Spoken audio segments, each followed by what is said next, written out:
Peace is the word on the first day of Obama's first ever trip to Israel.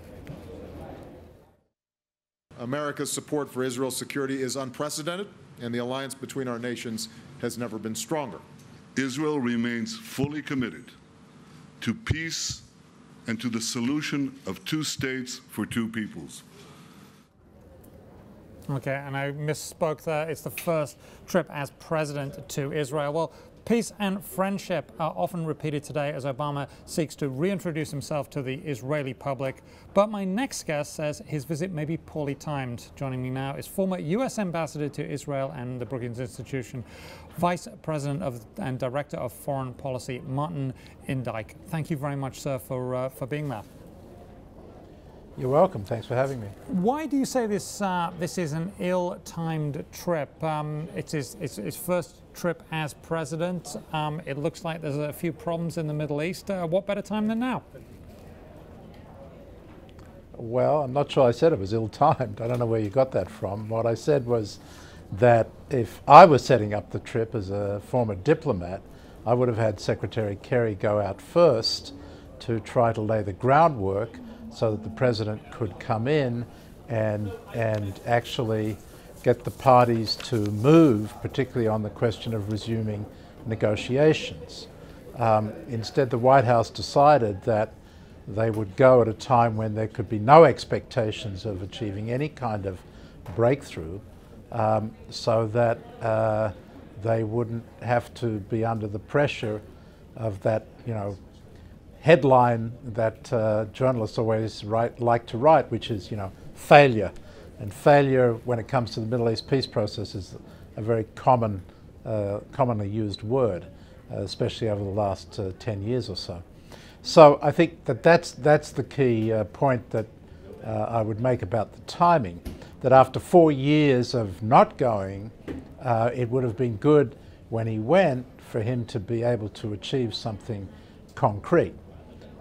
Instead, the Secretary of State had to fly in the night before to try to have a meeting there. He's going to fly back afterwards to try to take advantage of, hopefully, some momentum that the President can achieve on this trip.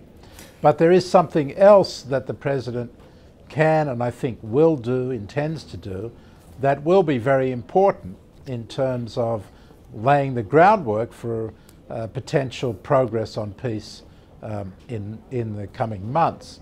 And that is, as you said in your setup, reintroducing himself to the Israeli people. Why is reintroduction necessary?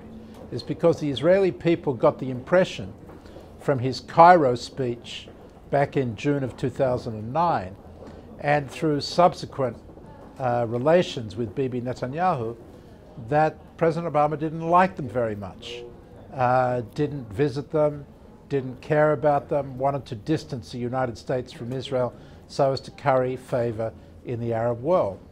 That's a wrong perception in my view. That's a bad rap, but there's no doubt that that is the view of Israelis across the spectrum from left to right. Going into Israel, he had only a 10-point approval rating.